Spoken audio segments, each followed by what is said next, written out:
ஞானானந்தமயம் தேவம் நிர்மலஸ்படிகாகிருதிம் ஆதாரம் சர்வ வித்யானாம் அயக்ரீவமுபாஸ்மகே ஸ்ரீலக்ஷ்மீ வல்லபாரம்பாம் விகனோ முனிமத்யமாம் அஸ்மதாச்சாரியபரியந்தாம் வந்தே குரு பரம்பராம். அங்கடெடுமதில் புடைசூடையொத்தி என்னும் மணிநகரத்துலகனைத்தும் விளக்கும் ஜோதி வெங்கதிரோன் குலத்திற்கோர் விளக்காய் தோன்றி விண்முழுதும் உயக்கொண்ட வீரன் தன்னை செங்கனெடும் கருமுகிலை ராமன் தன்னை தில்லை நகர் திருச்சித்திரகூடம் தன்னுள் எங்கள் தனி முதல்வன் எம்பெருமான் தன்னை என்று கொலோ கண் குளிரக் காணுனாலே நன்மையும் செல்வமும் நாளும் நல்குமே தின்மையும் பாவமோ சிதைந்து தேயுமே ஜென்மமும் மரணமோ எண்ணி தீருமே இம்மையே ராமா என்ற இரண்டெழுத்தினர். அற்புதமான ராமாயணம். பேசாத நாளெல்லாம் பிறவா நாளேன்னு சொல்கிறார். உண்ணானால் அவையொன்றும் பட்டினினால் ஆவதில்லை. சாப்பிடாமல் இருந்தால் அது பட்டினால் இல்லை, எம்பெருமானை கேட்காமல் இருந்தால் அது பட்டினால் சொல்கிறார். நமக்கு ராமாயணத்தை அனுபவிக்கக்கூடிய பாக்கியம் கிடைத்திருக்கிறது. 7 நாட்கள் அனுபவிக்கிறோம். இன்று 6வது நாளாக யுத்த காண்டத்தின் முதல் பகுதியை பார்க்க இருக்கிறோம்.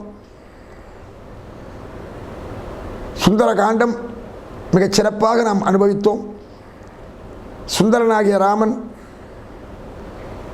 அனுமனாகிய சுந்தரனோடு 70 வெள்ளம் சேனைகளோடு கடற்கரையிலே எப்படி இந்த கடலை கடப்பது, நாம் எல்லாம் இந்த சம்சார கடலை எப்படி கடப்பது என்று யோசித்து கொண்டிருக்கிறோம். நம்மை இந்த பிறவி கடலிலிருந்து நீக்கக்கூடிய எம்பெருமான் கருணையம் கடல் கருங்கடலை நோக்கி இருந்தது என்று சொல்கிறான் கம்பன். கருணையம் கடல் கருங்கடலை நோக்கி இருந்தது என்று சொல்லுகிறார். அப்படி கடற்கரையிலே இருந்து கொண்டிருக்கிறார்கள். அதே நேரத்திலே இலங்கையிலே என்ன நடக்கிறது? ஏற்கனவே என்ன நடந்தது? இலங்கை பற்றி கொண்டு எரிகிறது. அஞ்சிலே ஒன்று வைத்தான், அயலாரூரில் அஞ்சிலே ஒன்று வைத்தான் பார்த்தோம். ஒன்று மட்டும் நாம் நினைவிலே கொள்ள வேண்டும். நம்மை யாரும் கெடுக்க முடியாது, நமக்கு யாரும் தீங்கு செய்ய முடியாது. பெருமையும் சிறுமையும் தான் தர வருமே. As you so you ரீப். வினை விதைத்தவன் வினை அறுப்பான், தினை விதைத்தவன் தினை அறுப்பான். முற்பகல் செய்யில் பிற்பகல் விளை. லங்கை ஏன் எரிகிறது? அது யார் வைத்த தீ? பட்டத்தடிகள் ஒரு அடிகள். அவர் சொல்கிறார், தன்னுடைய தாய்க்கு நெருப்பு வைக்கிறார் பாவம். அப்போ சொன்னார், முன்னை இட்ட தீ தென்னிலங்கையில், பின்னை இட்ட தீ தென் மதுரையில், அன்னை இட்ட தீ அடி வயிற்றிலே, யானும் இட்ட தீ மூழ்க மூழ்குவேன்னு சொல்லி வாழைப்பட்டையை வைத்து தன்னுடைய அன்னைக்கு ஈமக்கடன் செய்ததாக சொல்லுவார்கள். அப்போ முதல் தீ லங்கையிலே. அது வைத்தது யார்? அயலாரூரில் அஞ்சிலே ஒன்று வைத்தான் ஒரு பாட்டு இருக்குது. உண்மையில் அதை ஆஞ்சநேயனா வைத்தான். அந்த நெருப்புக்கு யார் காரணம்? அல்லல் பட்டு ஆற்றாத எழுத கண்ணீர் அன்றே செல்வத்தை தேய்க்கும் படை வள்ளுவன் சொல்கிறான். தேர்ப்படை, குதிரைப்படை, யானைப்படை, காலாட்படைன்னு படைகள் இருக்கின்றன. இந்த படைகள் எதிரி படையை அழிக்கும். ஆனால் உண்மையில் எது அழிக்கும்னு கேட்டால் இதை விட மோசமாக ஒரு படை இருக்கான். அல்லல் பட்டு ஆற்றாத அழுத கண்ணீர் அன்றே செல்வத்தை தேய்க்கும் படை. இந்த கண்ணீர் இருக்க அதுக்கு ரொம்ப பவர் அதிகமாகும். அதாவது என்னுடைய வலிமையினாலே, என் சக்தியினாலே அதிகமாக இருக்கக்கூடிய ஒரு கூட்டம் அல்லது சக்தி உள்ள ஒரு கூட்டம், வல்லமை உடைய ஒரு கூட்டம், வல்லமை இல்லாமல் எளிமையான ஒரு கூட்டத்தை அழித்து விடலாம். ஆனால் அந்த கண்ணீர் இருக்கிறதே, அது என்ன செய்யுமா? பின்னாலே படையாக மாறுமா. ரொம்ப அழகாக சொல்லுகிறார். பாஞ்சாலி அழுதாள், திரௌபதி அழுதாள். ஏன் அழுதாள்? தன்னை எல்லோர் அறிய மானபங்கம் படுத்தியாலே அழுதாள். அப்பொழுது பாண்டவர்களும் அழுதார்கள், கௌரவர்கள் சிரித்தார்கள், துரியோதனார்கள் சிரித்தார்கள். ஆனால் என்ன ஆயிற்று? பிறகு 14 வருஷம் பொறுத்து 100 பேரும் அழுதார்கள். துரியோதனா 100 பேர். ஒரு பாஞ்சாலி அழுத கண்ணீரானது 100 பேரை அழ வைத்தது. அப்போ என்ன அர்த்தம்? நீ அழுதாயானால் அது பிறரை பாதிக்கும். நான் ஒருவனை கஷ்டப்படுத்தினால் மீண்டும் அந்த கஷ்டம் பூமராங்னு ஒரு ஆயுதம். அந்த பூமராங் என்ன செய்யுமா? யார் மேலே விட்டாலும் திருப்பி நம்மகிட்டே வருவான். அது மாதிரி every action equal opposite reaction சொல்கிறார் இல்லையா? அதான் வினைப்பயன். இங்கே நான் பார்க்குறோம், லங்கை ஏன் எரிகிறதுன்னா அது ஆஞ்சநேயன் வச்ச தீ இல்லை, ராவணன் வச்ச தீ. என்ன தீ? அவனே அவன் மனதுக்குள்ளே உண்டாக்கி கொண்ட தீ. அது என்ன தீ? ஒரு தீயை அழைத்து கொண்டு வந்து வைத்தானே. ஒரு தீ யாரவள்? ராமனுடைய மனைவி. அந்த ஒரு தீயை அழைத்து கொண்டு தன்னுடைய ஊரிலே வைத்ததாலே அந்த தீ தான் இப்பொழுது ராவணனை அழிக்கிறது. இதை நான் சொல்லவில்லை, விபீஷணே சொல்லுகிறான். என்ன சொல்லுகிறான்? வானரம் சுட்டதா? அந்த கற்புடையவளுடைய அந்த பிராட்டி தீ அல்லது இது வானரம் சுட்டது என்பது மாட்சியோ என்பார். அப்படி இலங்கை எரிந்து கொண்டு இருக்கிறது. ராமபிரான் கடற்கரையிலே காத்து கொண்டு இருக்கிறான். ராவணன் துடிக்கிறான். ஒரு மந்திராலோசனை கூட்டம் கூட்டுகிறார். இலங்கையிலே ஒரு மந்திராலோசனை கூட்டம், மந்திர ஆலோசனை கூட்டம். அங்கே மகோதரன், பிரகஸ்தன், கும்பகர்ணன், விபீஷணன், இந்திரஜித்து எல்லோரும் இருக்கிறார். அதிகாயன் எல்லாம் இருக்கிறார். அப்பொழுதுதான் இலங்கை எரிந்து மீண்டும் விஸ்வகர்மான்னு சொல்லக்கூடிய ஒரு தேவதச்சன் அவனாலே ரீபில்ட், அதாவது இலங்கை மீண்டும் சரி செய்யப்படுகிறது. அதற்கு பிறகு ராவணன் ஒரு கூட்டம் போடுகிறார். என்ன செய்யலாம்? அந்த கூட்டத்தில் எல்லாரும் பேசுகிறார்கள். இதில் ஒரு பெரிய பிரச்சனை என்னென்னா, ஒரு வல்லமை உள்ளவன் சர்வாதிகாரி கூட்டம் போட்டார். அந்த கூட்டத்தில் எல்லாருமே என்ன சொல்வார்கள்? அவன் என்ன விரும்புகிறார்களோ அதைத்தான் சொல்வார்கள்.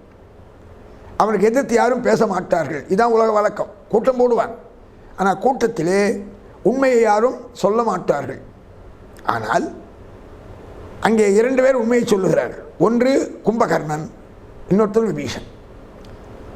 மற்ற அங்கே இருக்கக்கூடிய தளபதிகள், சேனாதிபதிகள் எல்லாம் ராவனுக்கு தூபம் போடுவது போல, கவலைப்படாதீர்கள், நாம் ராமனை அழித்து விடலாம், லட்சுமணனை அழித்து விடலாம் என்றெல்லாம் பேசுவார்கள். ஆனால் கும்பகர்ணன் எழுந்திருக்கிறான். கும்பகர்ணன் தூங்கி கொண்டிருப்பான். அவருக்கு சாபம். ஆனால் அதிர்ஷ்டவசமாக எப்பொழுது ராவணன் மந்திராலோசனை நடத்தினானோ அப்பொழுது அவன் விழித்து கொண்டு இருக்கிறான். 6 மாதம் தூங்குவான், ஒரு நாள் வீழ்ச்சுவான், மறுபடியும் 6 மாதம் தூங்குவானான். அன்றைக்கு அவன் விழித்து கொண்டு இருக்கிறான். எனவே சபைக்கு வந்திருக்கிறான். கும்பகர்ணன் ராவணன் ஆலோசனை கூட்டத்திற்கு வந்திருக்கிறான். கும்பகர்ணன் பேசுகிற பேச்சு அற்புதமான பேச்சாக கம்பன் சொல்லுகிறான். கும்பகர்ணனை பார்த்து ராவணன் கேட்கிறான், உன் கருத்து என்ன? சுட்டது குரங்கு சூறையாடிட பட்டனர் பரிபவம் இட்டது அரியணை இருந்தது என் ஊடல். லங்கை எரிஞ்சு போச்சு, எனக்கு கொஞ்சம் வெக்கமாக இருக்குது, என்ன பண்ணலாம்? அப்போ கும்பகர்ணன் சொல்கிறான், தூங்கிந்தவன் சொல்கிறான், அண்ணா என்ன சொல்கிறீங்க? மானம் போயிடுதா? நமக்கு மானம் போயிடுதா? இப்போவா போச்சு? என்னைக்கு நீ மாற்றான் மனைவியை தூக்கி வந்தையோ, இஷ்டப்படாத ஒரு பெண்ணை தூக்கி வந்தையோ, அன்றைக்கே போயில்லையண்ணா, இன்றைக்கா போச்சு. ஆசில் பரதாரமவை அஞ்சிரையடைப்பேன், மாசில் புகழ் காதல் உருவேம் வளமை கூற, பேசுவது மானம் இடை பேணுவது காமம். அழகான வார்த்தை, எல்லா அரசாங்கத்துக்கும் பொருத்தமான வார்த்தை. பேசுவது மானமிடை பேணுவது காமம், கூசுவது மானுடரை நன்று நம கொற்றம், கூசுவது மானுடரை நன்று நம கொற்றம், சிட்டர் செயல் செய்திலை குலச்சிறுமை செய்தை. அண்ணனை பார்த்து தம்பி சொல்கிறான், சிட்டர் செயல் செய்திலை குலச்சிறுமை செய்தை. அண்ணா, லங்கையில் நீ எத்தனையோ பெண்களை இழுத்து வந்திருக்கிறாய், தூக்கி வந்திருக்கிறாய். எப்படி வந்தாய்? அவர்கள் இஷ்டப்பட்டு வந்தார்கள். ஆனால் இந்த சீதை எப்படிப்பட்டவள்? இஷ்டப்படவில்லை, இன்னும் அவள் உனக்கு இணங்கவில்லை. நீ சிறை வைத்திருக்கிறாய், உனக்கு மானம் போயிடுத்துன்ற. இஷ்டப்படாத ஒரு பெண்ணை எடுத்து வந்து சிறை வைத்து விட்டு மானம் போயிடுத்துன்னு சொல்கிறியே. சாக்கடையில் நின்றுக்கிட்டு சந்தனத்தை பூசி குளிச்சுக்கிட்டு நாற்றடிக்குதுன்றியே. நிற்கிறது சாக்கடை. சாக்கடையில் நின்று கொண்டு நாற்றம் அடிக்க சொல்ல நாற்றம் தானே அடிக்கும். நீ பண்ணது தவறுன்னா ஆசில் பர தாரம் அவை அஞ்சிரை அடைப்பேன். கற்புடைய பெண்களுக்கு மரியாதை கொடுக்கணும். இந்த உலகத்திலே முக்கியமான விஷயம் கற்புடைய பெண்கள். உலகமே அதெல்லாம் இருக்குது. அப்படிப்பட்ட பெண்ணை நீ அழைத்து வந்தாய். சரி, அழைச்சி வந்து எப்படி அழைச்சி வந்துடணும்? ஒரு அரசன் என்ன செய்யணும்? எதிரி நாட்டில் சண்டை போட்டு அந்த அரசனை கொன்று விட்டு அவன் மனைவி தூக்கி வருவது வழக்கம் உண்டு. ஆனால் ஏமாற்றி பொய்மானை காட்டி மாரிசனை அனுப்பி மானாக மாறச் சொல்லி ஏமாற்றி வந்திருக்கிறே, உனக்கு வெக்கம் இல்லையாண்ணா? பேசுவது மானம், இடை பேணுவது காமம். ஆசையினால் பண்ணனா நீ? கூசுவது மானுடரை. நீ யமனை வென்றாய், இந்திரனை வென்றாய், குபேரனை வென்றாய் சொல்லுகிறாயே. ஒரு மனுஷனுக்கு என்ன பயப்படுற? பேசுறது யாரு?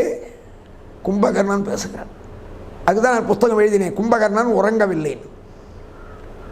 அப்படிப்பட்ட கும்பகர்ணன் பேசினான். அடுத்து விபீஷணன் எழுந்திருக்கிறான். விபீஷணன் பேசுகிறான். அவன் என்ன சொல்லுகிறான்? உண்ணாதே. அதாவது என்ன?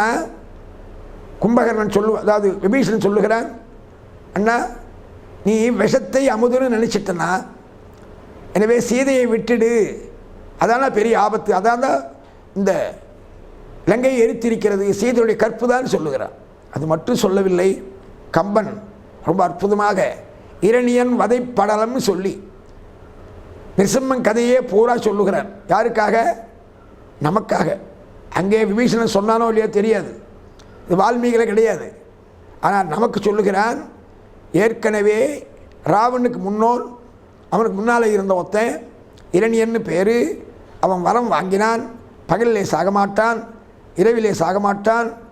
அதுக்கப்புறம் எந்த தெய்வ படைக்கலங்களும் கொல்ல மாட்டார்கள். வீட்டுக்குள்ளே சாக மாட்டான், வீட்டுக்கு வெளியில் சாக மாட்டான், எந்த மிருகங்களாலே சாக மாட்டான், பறவைகளாலே சாக மாட்டான், கத்தியாலே சாக மாட்டான், எந்த ஆயுத்தாலும் சாக மாட்டான், பிரமன் படைத்த எந்த பொருளாலும் அழிவில்லையாம். இப்படி கேட்டால் என்ன பண்ணுறது? பிரமன் படைத்த எல்லாமே பிரம்மன் படைச்சது தானே. பிரம்மன் படைத்த எத்தாலையுமே சாக மாட்டான். அடுத்தது உயிருள்ளவற்றால் சாக மாட்டான், உயிர் இல்லாதவற்றால் சாக மாட்டான். இப்படி எல்லாவற்றையும் சொல்லிட்டான். ஆனால் நரசிம்மன் என்ன பண்ணுகிறான்? உயிர் இல்லாதது, உயிர் உள்ளது. நகம், நகம் உயிர் உள்ளதா உயிர் இல்லாததா? நகம் வளருது. அப்போ உயிர் இருக்குன்னா கட் பண்ணால் வலிக்க மாட்டேன், ரத்தம் வர மாட்டேன்றது. அப்போ நகம் உயிர் உள்ளதா? எனவே ரொம்ப அற்புதமாக தேடி பார்த்து இந்த சில மோசமான வழக்குகளிலே இந்த பணம் அதிகமாக வாங்கிட்டு வக்கீல் எங்கேயாவது ஒரு கோட்டை இருக்கான்னு பார்க்குற மாதிரி நரசிம்மன் தேடி தேடி பார்த்து நகத்தை கண்டுபிடிச்சான். அதுக்கப்புறம் பகல்லையும் சாகக்கூடாது, இரவிலையும் சாகக்கூடாதான். அப்போ அந்தி வேளையில் அந்தியம் போதில் அரியுருவாகி அரியை அழித்தவனை. வீட்டுக்குள்ளேயும் சாகக்கூடாதான், வீட்டுக்கு வெளியும் சாகக்கூடாதான், வாசப்படி மேலேன்றான். ஆகாயத்தையும் சாகக்கூடாது, பூமி. இப்படிலாம் கஷ்டமான வரத்தை கேட்டவன் இரணியன். அந்த இரணியனே செத்து போனான்னா நீ என்னன்னா பெருசு? அப்போ என்ன சொல்லுகிறான்? எம்பெருமானுடைய இறைவனுடைய அதை நாம் மீற முடியாது. வகுத்தான் வகுத்த வகையல்லால் கோடி தொகுத்தார்க்கும் துய்த்தல் அரிது என்று சொல்லுகிறான். இப்படிப்பட்ட நிலையிலே விபீஷணன் உண்மையை சொல்லுகிறான், நன்மையை சொல்லுகிறான், மேன்மையை சொல்லுகிறான். ஆனால் அது ராவணனுக்கு பிடிக்கவில்லை. ராவணனை எதிர்த்து பேசியதாலே, ராவணனை காமுகன் என்று சொல்லியதாலே, ராவணனை அவன் செய்த செயல் தவறு என்று சொல்லியதாலே விபீஷணி வெறுக்கிறான். விபீஷணி பார்த்து சொல்லுகிறான் ராவணன், ஓ நீ இரணியன் கதையை சொன்னாயா? அப்போ இரணியன் நான், பிரகலாதன் நீயா? அப்போ எனக்கு தெரிந்து விட்டது, குலத்தை கெடுக்கும் கோடரி காம்பாக நீ இருக்கிறாய். என் கண்முன் நிற்காதே, நீ ஒழிந்து போய் என்று சொல்லுகிறான். பக்கத்திலே இந்திரஜித்து இருக்கிறான், ராவணன் பிள்ளை, அவனும் திட்டுகிறான். விபீஷணன் பார்த்தான், இனிமேல் அங்கே இருக்கக்கூடாது. ஏனென்றால் அங்கே நியாயம் இருக்காது, தர்மம் இருக்காது, உண்மை இருக்காது. எனவே அங்கே இருக்கக்கூடாது. தீயவை தீய பயத்தலால் தீயவை தீயினும் அஞ்சப்படும். தீயாரை காண்பதும் தீதே, திருவற்ற தீயார் சொல் கேட்பதும் தீதே, தீயார் குணங்கள் உரைப்பதும் தீதே, தீயாரோடு இணங்கி இருப்பதும் தீதே. ஆகையினாலே இங்கே இருக்கக்கூடாது என்பதனாலே அங்கிருந்து கிளம்புகிறான். அந்தரிட்சகத ஸ்ரீமா. விபீஷணன் மேல் நோக்கி கிளம்பினானா. கூட ஒரு 4 பேர் வந்தார்களாம். அப்போ சொல்லுகிறான், ராவணனை பார்த்து விபீஷணன் சொல்லுகிறான், என்னாலே நீ கெட வேண்டாம், நான் குலத்தை கெடுக்கும் கோடரி காம்பு என்று சொல்லுகிறாய், நான் இனிமேல் இங்கே இருக்க விரும்பவில்லை, நீ சௌக்கியமாக இரு என்று சொல்லி உத்தமன் நகர் ஒழிய போயினான். கம்பன் சொல்லுகிறான், உத்தமன் அந்த லங்கையிலே ஒரு உத்தமனாக இருந்தான் விபீஷணன். அவன் அந்த நாட்டை விட்டு கிளம்பி விட்டான். இந்த விபீஷணன் மேலே பறக்கிறான், அதாவது பறக்க சக்தி உண்டு அவளுக்கு. விபீஷணனும் அவனோடு 4 பேரும் கிளம்பி அங்கிருந்து விபீஷணன் மனைவிடத்திலே சொல்லவில்லை, பெண்ணிடத்திலே சொல்லவில்லை, யாரையும் கலந்து ஆலோசிக்கவில்லை.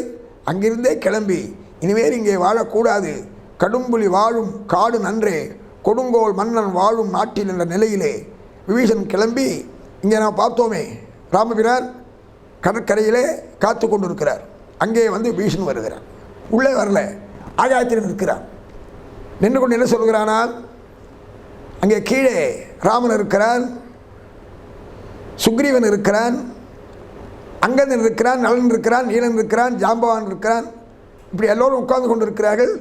வானர கூட்டங்கள். மேலே இருக்கிறான் விபீஷணன். இப்பொழுதுதான் வந்திருக்கிறான். ராமன் சேர்த்து கொள்வானா சேர்த்து கொள்ள மாட்டானா தெரியாது. ராவணனால் தூக்கி எறியப்பட்டான். இங்கே வந்திருக்கிறான். அவன் சொல்லுகிறான், சர்வலோக சரண்யாய ராகவாய மகாத்மனே நிவேதயதமாம் க்ஷிப்ரம் விபீஷணம் உபஸ்திதம். நான் விபீஷணம் வந்திருக்கேன், உன்னை பற்றி எனக்கு தெரியும். சர்வலோக சரண்யாய, நீ உலகத்துக்கெல்லாம் சரணாகத வத்சலன். உன் பேர் தெரியுமா? ராகவாய, ரகுகுலத்திலே பிறந்தவன். சர்வலோக சரண்யாய ராகவாய மகாத்மனே நிவேதயதமாம். நாமெல்லாம் என்ன பண்ணுவோம், கோவிலுக்கு போனால் கல்கண்டு கொடுப்போம், பழம் கொடுப்போம், வெத்தலை கொடுப்போம், அல்லது காணிக்கை கொடுப்போம், முடி காணிக்கை கூட கொடுக்குறோம். நம்ம கொடுப்போமோ? பகவான் பார்த்து நீ வாப்பா போகலான்னு கூப்பிட்டா தயாராக இருக்குமா? பகவானை வணங்குறது தயாராக இருக்கும். ஆனால் பகவான் திடீர்னு நினைக்கிறோம், ஏதோ ஒரு அதிர்ஷ்டம். பகவான் பார்த்து, ரொம்ப நாளாக என்ன நீ பிரார்த்தனை பண்ணிட்டு இருக்க, நிறைய சகஸ்நாமம் சொல்கிற, நிறைய பிரார்த்தனை பண்ணுற, வாயும் போகலாம், வைகுண்டத்துக்கு போகலாம் வான்னா. சார் முதல்ல சொல்ல வேண்டாமா? ஒரு 2 நாளைக்கு நான் சொல்லியிருந்தாலும் எனக்கு சில காரியம்லாம் இருக்குது, நாளைக்கு பொண்ணு கல்யாணம் இருக்குது, சொல்ல மாட்டோமா? வரமாட்டோம். அப்போ என்ன தெரிகிறதா, உண்மையில் நமக்கு சொர்க்கத்துக்கு போகணும் என்ற நிலை இல்லை. நாம் என்ன நினைக்கிறோம், அதாவது பகவானோடு போவதற்கு நாம் தயாராக இல்லை. அது மாதிரி இங்கே விபீஷணன், இந்த விபீஷணன் அங்கே வந்து நிற்கிறான். எம்பெருமானை பார்த்து ராமனை பார்த்து வணங்குகிறான். அப்படி வணங்கும் பொழுது ராமபிரான் மேலே விபீஷணன் வந்திருக்கான்னு தெரிகிறது. ஆனால் சேர்த்துக்கொள்ள ஆசை இருக்குது. ஆனால் கூட யார் இருக்கா? சுக்ரீவன் இருக்கிறான், அங்கே அங்கதன் இருக்கிறான், நலன் இருக்கிறான், நீலன் இருக்கிறான், ஜாம்பவான் இருக்கிறான், மைந்தன் இருக்கிறான், துதியன் இருக்கிறான். அத்தனை பேர் இருக்கிறதுனால அரசாட்சி முடியாட்சியாக இருந்தாலும் ராமன் ஜனநாயகத்தை தழுவியவன், எல்லோரையும் விரும்புவான். கருத்து கேட்குறான். அங்கே தான் நீ என்ன சொல்கிற, ஜாம்பவான் நீ என்ன சொல்கிற, இப்படி எல்லாரையும் கேட்கும் பொழுது எல்லோரும் ஒரே கருத்தாக சொல்லுகிறார்கள். விபீஷணனை சேர்த்து கொள்ளலாம், தப்பு இல்லை, ஆனால் வர நேரம் சரியில்லைன்றான். நாம் இப்போ படையெடுத்து போகிறோம். இந்த படையெடுத்து போக ஒருத்தர் வரான்னா, நம்மை வேவு பார்க்க வரானா, உதவி செய்ய வரானான்னு தெரியாது. எனவே அதேச காலே சம்பிராப்தின்னு சொல்லும், ஜாம்பவாலாம் சொல்லும். இப்போ சேர்க்கக்கூடாது. அது மட்டும் இல்லை, அவன் ராட்சசன், இப்படி எல்லோரும் சொல்லுகிறார்கள். சுக்ரீவனும் சொல்லுகிறான், அண்ணனை நம்பாத வரவன், இவனே அண்ணன் நம்பாத வந்தவன் வாலிய, இவன் சொல்கிறான் இப்போ அண்ணன் நம்பாத வந்த விபீஷனை சேர்த்துக்கலாமா.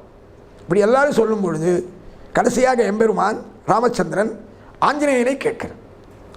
இப்படி ஆஞ்சநேயனை கேட்கும் பொழுது ஆஞ்சநேயன் என்ன செய்கிறார்,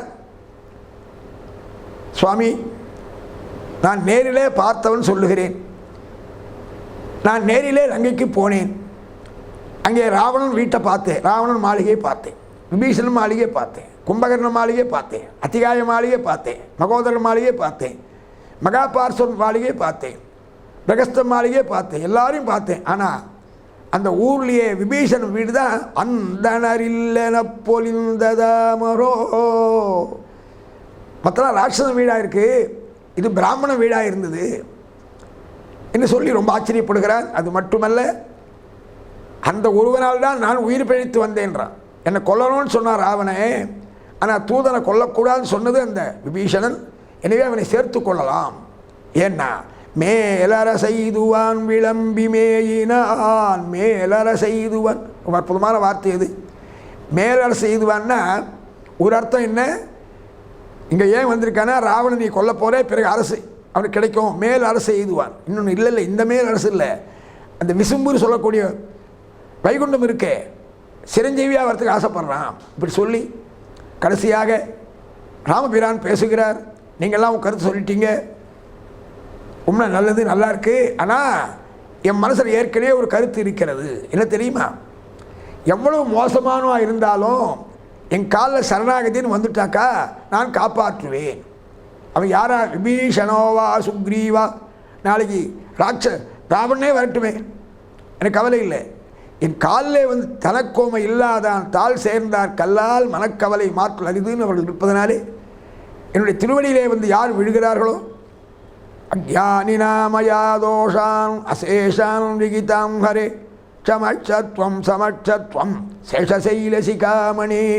களைவாய் துன்பம் களையாதொழிவாய் களைகள் மற்றில்லேன் வளைவாய் நேமிப்படையாய் குழந்தை கிடந்த மாமாயா தளரா உடலோ எனது ஆவி சரிந்து போம்போது உளதா உனதால் ஒருங்க பிடித்து போதை இசை நீயே என்று சொல்லி கட்டாயமாக சேர்த்து கொள்வேன்.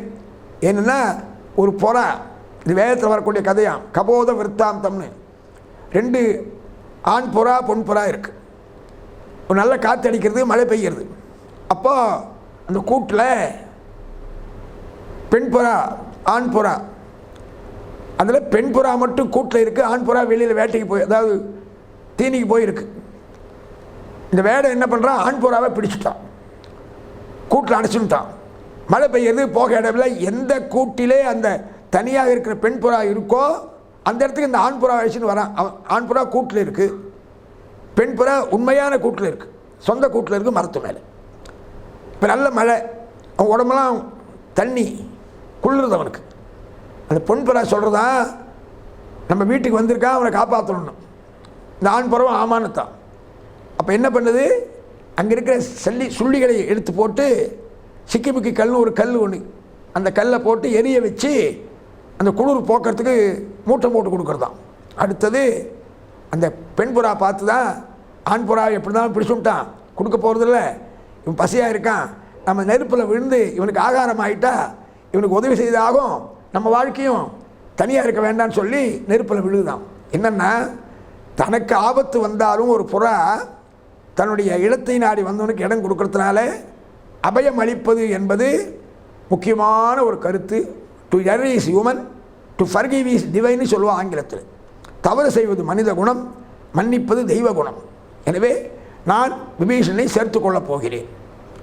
விபீஷணன் வந்து காலிலே விழுகிறான். அவனுக்கு ரொம்ப சந்தோஷமாக இருக்குது, இப்படி ஒரு மனுஷன் கிடைப்பானா. ஆபத்து சமயத்தில், சண்டை சமயத்தில் தன்னுடைய மனைவியை பிரித்தனுடைய தம்பியை ஏற்றுக்கொள்கிறான். ஒருத்தன்னா இதுபோல சரணாகத வத்சலன் கருணை கடல் இருக்க மாட்டான். ஆரா அமுதே அடியே உடலம் நின்பால் அன்பாயே நீராய் அலைந்து கரைய உருக்குகின்ற நெடுமாலே சீரார் சென்னல் கவரி வீச செழுநீர் திருக்குடந்தை ஏறார் கோலம் திகழ கிடந்தாய் கண்டேன் எம்மானி. நம்மாழ்வார் பாட்டு இது. அது மாதிரி அன்பு உடையவன் எம்பெருமான் ஏற்றுக்கொள்ளுகிறான். அப்படி ஏற்றுக்கொண்டது மட்டும் இல்லை, உடனே இந்தா விபீஷணா லங்கா புரி ராஜ்யம் தந்தேன்னு சொல்லிட்டான்.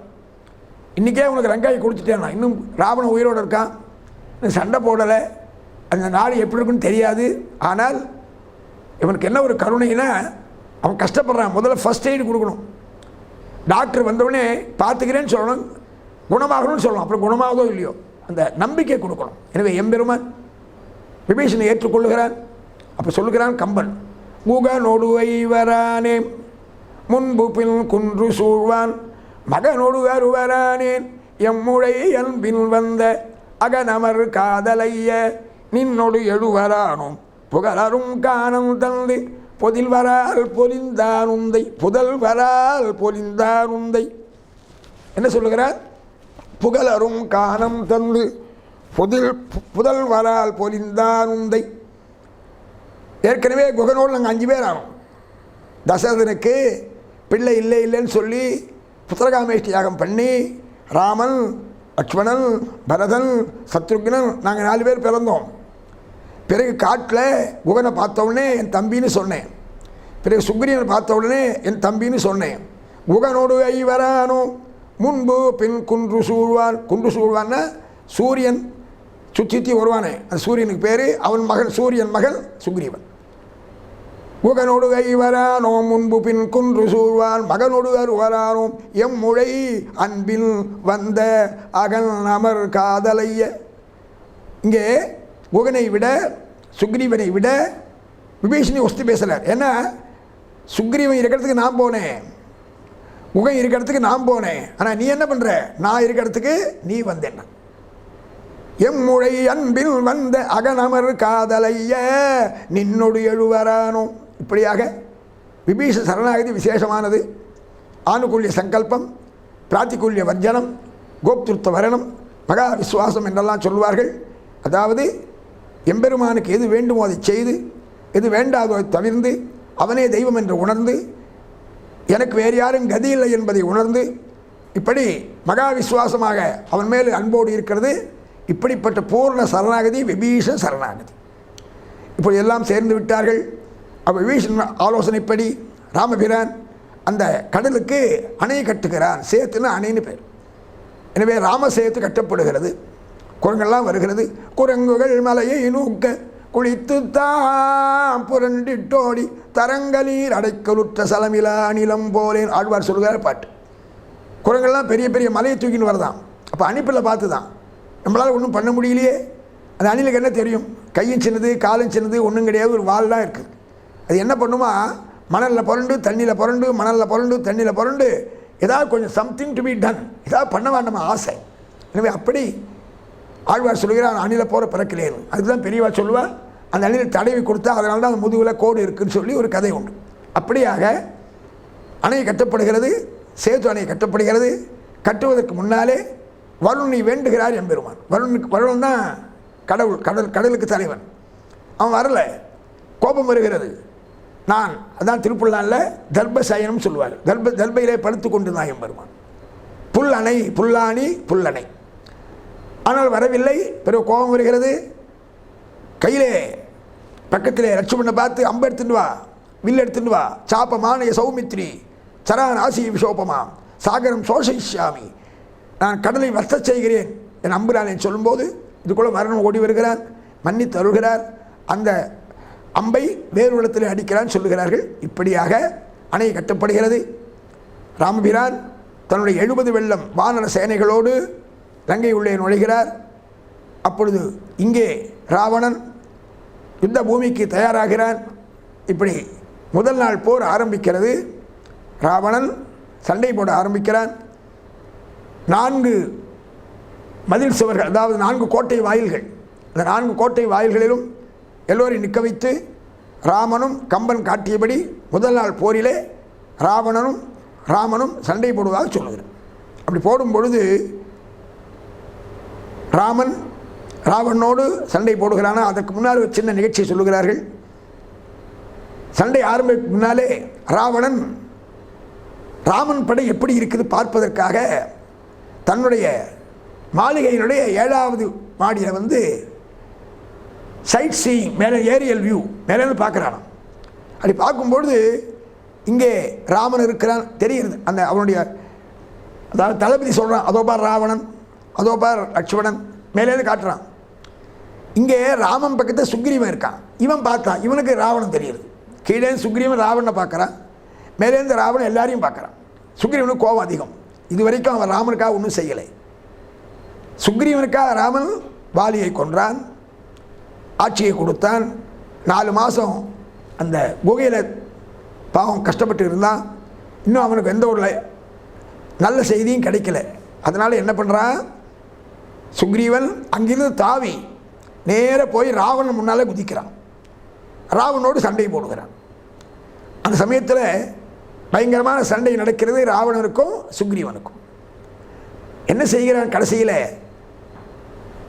கோரமான சண்டை, தாங்க முடியாத பெரிய போர். அதிலே முடிவிலே ராவனுடைய கிரீடங்களை எடுத்துக்கொண்டு வருகிறான். ராவணனை ஒன்றும் செய்ய முடியல, கிரீடத்தை எடுத்துன்னு வரான். எடுத்துன்னு வந்து ராமன் கிட்ட வைக்கிறான். ராமன் துடிக்கிறான், இங்கே சுக்ரீவனை காணுமே, சுக்ரீவனை காணுமேன்னு துடிக்கிறான்.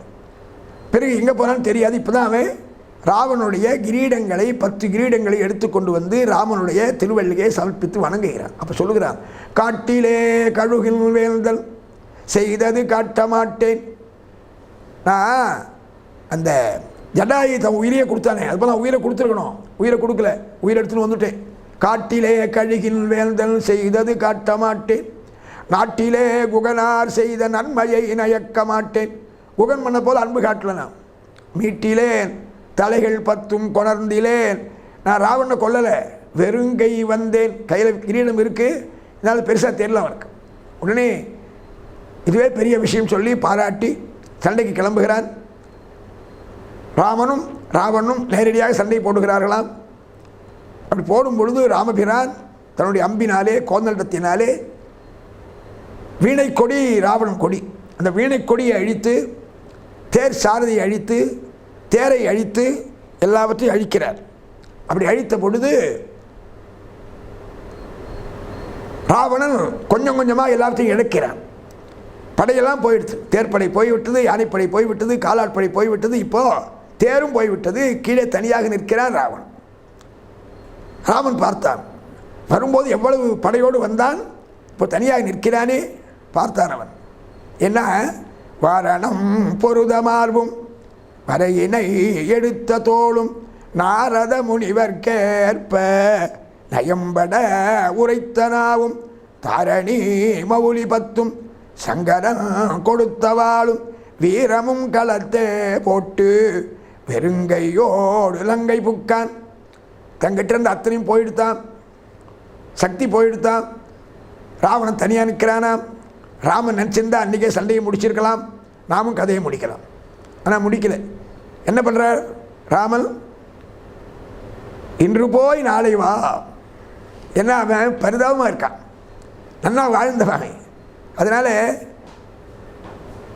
ராவணா, நீ இன்னைக்கு போய் நாளைக்கு வா சண்டைக்கு. ஆளையா அமைந்தது மாருதம் அலைந்த பூளையாயின கண்டனை போர்க்கு இன்று போய் நாளை வா என்று யார் சொன்னானா, வாழை தாவுரு கோசல நாடுடை வள்ளல். அப்படியாக ராவணனை இன்னைக்கு போய் நாளைக்கு வாங்கினானா. இதை விட அவன் செத்து போயிருக்கலாம். ஆனால் அவனுக்கு கொஞ்சம் ஆசை, மறுபடியும் எப்படியாவது ராமனை கொண்டுட்டு சீதை கல்யாணம் பண்ண ஆசையான். அதுக்காக என்ன பண்ணுறான், அப்படியே போய் ட்ரை பண்ணி பார்ப்போம், மறுபடியும் முயற்சி பண்ணணும்னு சொல்லிட்டு வீட்டுக்கு போகிறான். போகும்பொழுது கம்பீரமாக வந்த ராவணன் திரும்பி தலையை குனிஞ்சுட்டே போகிறான்.